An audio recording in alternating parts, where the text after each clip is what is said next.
வணக்கம் மக்களே. உண்மையின் தேடல். இப்போ இருக்கிற நவீன உலகத்துல, அதுவும் இப்ப உலகத்துல எல்லாம் வாழ்ந்துட்டு இருக்கோம். நிமிஷத்துக்கு நிமிஷம் இங்க ஏதாவது ஒண்ணு புதுசா வந்துட்டே தாங்க இருக்கு. அதுலயும் சிலது நம்ம முன்னேற்றத்துக்கு உதவினாலும் பல விஷயங்கள் நம்மள டிஸ்ட்ராக்ட் பண்ணி விட்டுருதுங்க. கடல் சீற்றத்துல மாட்டின படகு போலதாங்க நாமளும் டிஜிட்டல் அடிக்ஷன்லேருந்து வெளியில வர முடியாம தத்தளிச்சுட்டு இருக்கோம். என்னதான் டீடாக்ஸ் பண்ண நிறைய இருந்தாலும் நம்மளால ஒரு நாளோ 2 நாளோ கண்ட்ரோல் பண்ணிக்க முடியுங்க. ஆனா மறுபடியும் சோஷியல் மீடியாங்கிற புயல்ல மாட்டிட்டு தானங்க முழிக்கிறோம். தீதும் நன்றும் பிறர் தர வாராங்கிற பூங்குன்றனாரோட சொல்லுக்கு ஏத்தா மாதிரி தான் நம்ம எல்லாரும் டெக்னாலஜி மேல பழிய போட்டாலும் அது வெறும் சாக்கு மட்டும்தாங்க. மற்றபடி நம்ம கையில தாங்க இருக்கு. எப்படி பயன்படுத்துறோமோ அப்படி தாங்க அது நல்லதுல போய் முடியுதா இல்ல நமக்கு அது ஆபத்தை கொண்டு வருதான்னு இருக்கு. எல்லாரோட லைஃப்லையும் லட்சியம்னு ஒன்று கண்டிப்பா இருக்கணுங்க. ஏன்னா சீற்றத்துல மாட்டின படகுக்கு கரைக்கு திரும்ப உதவுற கலங்கர விளக்கம் போலதாங்க நமக்கு லட்சியமும்.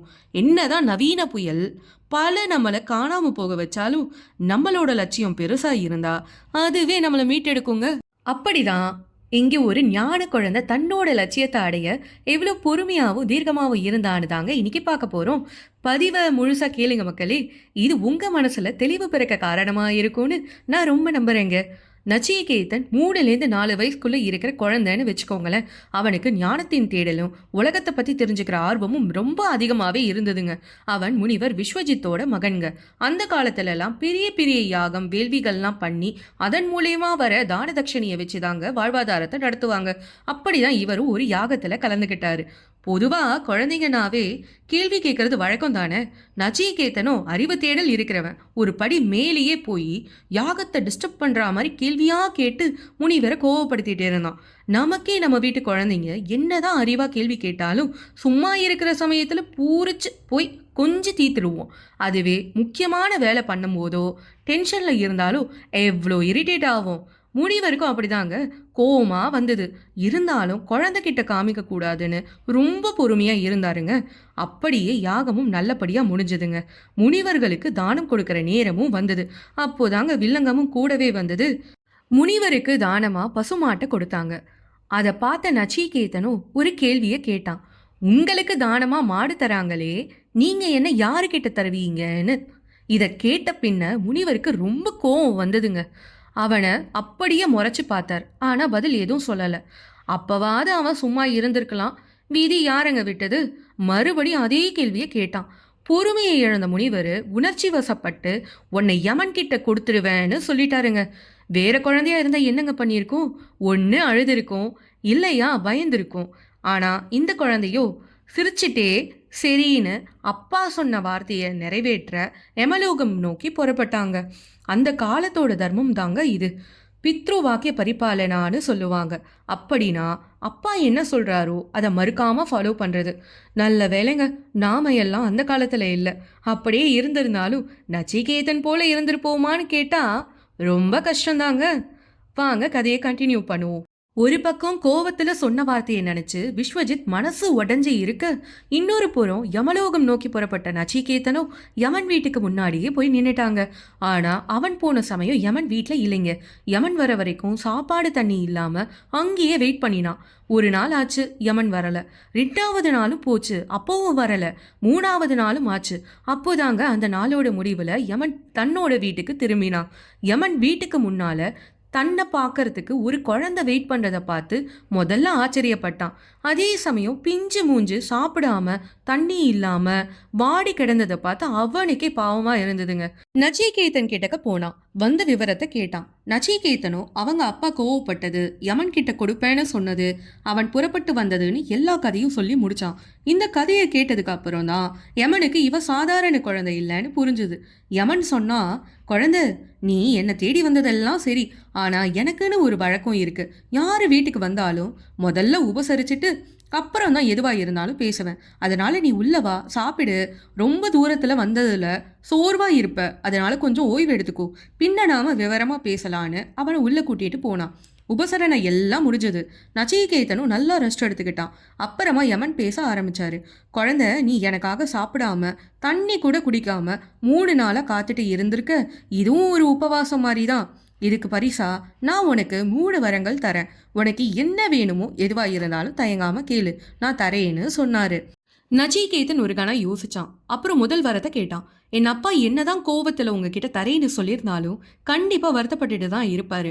அதனால நான் அவர்கிட்ட திரும்பி போக உங்க அனுமதி வேணும். அதோட நான் திரும்பி போறப்போ அவருக்கு என் மேல இருந்த கோவம் எல்லாம் காணாம போயிடணும்னு கேட்டான்.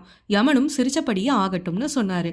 2வது வரமா சொர்க்க பதத்தை அடையறதுக்கு என்னெல்லாம் யாகம் செய்யணுமோ மந்திரம் சொல்லணுமோ அதோட விதிகள் எல்லாத்தையும் நீங்களே குருவா இருந்து எனக்கு சொல்லி தரணும்னு கேட்டுக்கிட்டான். யமனும் அவனுக்கு தெளிவா சொல்லி கொடுத்தான். அவனும் கவனமா எல்லாத்தையும் கத்துக்கிட்டான். கடைசி வரமா எனக்கு எப்பவுமே மனசுல ஒரு கேள்வி இருக்கு.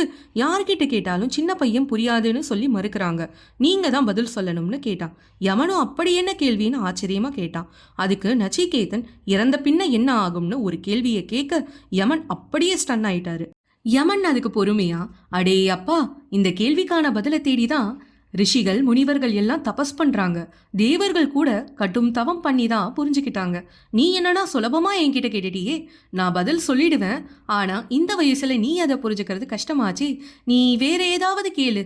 பணம் வேணுமா, புகழ் வேணுமா, பதவி வேணுமா, இவ்வளோ ஏன் உனக்கு ஒரு பெரிய ராஜ்யம் கூட கேளு, இல்லனா நீண்ட ஆயுள் கூட கேளு, என்னால் உனக்கு அதை உருவாக்கி தர முடியும். நிச்சயகேதன் ரொம்ப தீர்க்கமா, இல்லை இல்லை, பணம் புகழ் ராஜ்யம் எல்லாம் நிரந்தரம் இல்லை. அப்புறம் மனசு தெளிவு இல்லாம புரிதல் இல்லாம வாழற வாழ்க்கை நீண்ட வாழ்க்கை இருந்தாலும் பிரயோஜனம் இல்லை. அதனால என்னோட கேள்விக்கான பதில் தான் எனக்கு வேணும்னு விடாப்புடியா கேட்டான். யமனுக்கு இதுல ஆச்சரியம் ஒன்றும் இல்லைங்க.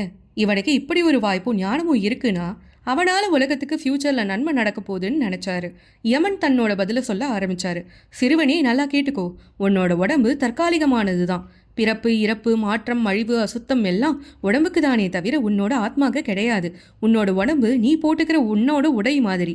நீ எடுக்கிற ஒவ்வொரு பிறவியிலும் அது மாறிக்கிட்டே இருக்கும். ஆனால் உன்னோட ஆத்மாவுக்கு பிறப்புன்னு ஒன்றும் கிடையாது, இறப்புன்னு ஒன்றும் கிடையாது. அதுக்கு பேதம் இல்லை, அழிவில்லை, அதே சமயம் தூய்மையானதும் கூட. இந்த விஷயத்தை புரிஞ்ச பின்னதான் மனுஷங்க ஞானியாக மாறுறாங்க. அப்படி மாறின பின்ன சந்தோஷத்தையும் துக்கத்தையும் சமமாக பார்ப்பாங்க. பிறப்பு இறப்பு உயர்வு தாழ்வு ஏன் பரமாத்மா ஜீவாத்மான்னு கூட எந்த பேதமும் அவங்களுக்கு தெரியாது. அவங்க பார்க்குற எல்லா விஷயமுமே அவங்கள பொறுத்தவரை பரம்பொருள் தான். இப்போ இதை நீ தெரிஞ்சுக்கிட்ட. உன்னை போலவே யாராவது ஆர்வத்தோடவும் உண்மையான தேடலுக்காகவும் உன்னை தேடி வந்து இந்த கேள்வியை கேட்டா அவங்களுக்கும் இது போலவே புரியவேன்னு யமன் சொன்னாரு. இந்த பதிலை கேட்ட பின்ன நச்சிகேதன் மெய்ஞானத்தை உணர்ந்தான். தன்னோட சின்ன வயசுலயே ஞானி ஆனான். நல்ல தேஜஸோட யமன் கொடுத்த வரத்தை வச்சு அவனோட உலகத்துக்கு திரும்பினான். கொஞ்சம் இமேஜின் பண்ணுங்களேன், நம்ம பக்கெட் லிஸ்ட்ல சில்லியா ஏதோ ஒன்று வேணும்னு ஆசைப்பட்டிருப்போம். அது கிடைச்சாவே நம்மளை கையில் பிடிக்க முடியாது. சந்தோஷத்துல எப்படி சொல்லி குதிப்போம். அப்படிதாங்க அன்னைக்கு நச்சிகேதனுக்கும் அவ்வளோ மனசு நிறைஞ்சிருந்தது. மரணத்தோட கடவுள்கிட்டயே மரணத்தை பத்தி கேட்டு தெரிஞ்சுக்கிறதெல்லாம் சாதாரண விஷயம் ஒன்றும் இல்லையே. இப்ப சொல்லுங்க, இந்த கதையிலேருந்து நீங்க என்ன தெரிஞ்சுக்கிட்டீங்க? உங்களுக்கு சுவாரஸ்யமா இருந்துச்சா? அப்போ நம்ம கமெண்ட் பாக்ஸ்க்கு வந்து ஒரு கமெண்ட்டை தட்டி விடுங்க. எனக்கு பர்சனலா டச் ஆன விஷயம் இதாங்க. நம்ம குறிக்கோளை நோக்கி போற பாதை எப்படி வேணா இருக்குங்க. அதுக்கு மனசளவில் நாம தயாரா இருக்கணும். அப்படி இல்லையா அட்லீஸ்ட் நம்மளை தயார்படுத்திக்கணும். ரியல் லைஃப்ல நமக்கு கிடைக்கிற வரம் தாங்க ஆப்பர்ச்சுனிட்டி. ஆனா அது சம்பந்தமா எடுக்கிற எந்த டிசிஷன்ஸும் நிதானமா யோசிச்சு தாங்க எடுக்கணும். அப்புறம் ட்ரை பண்ணியும் ஒரு விஷயம் தள்ளி போகுதுன்னா ஃபீல் பண்ணிட்டு மூளையில முடங்காம நாம நினைச்சதை விட நமக்கு பெஸ்டா கிடைக்க போகுதுன்னு நம்ம மனசை நாம தேத்திக்கணுங்க. அது மட்டும் இல்லைங்க, என்ன தடங்கள் வந்தாலும் நாம சோம்பேறியா இல்லாம நம்மளோட முயற்சியை போட்டுக்கிட்டே இருக்கணுங்க.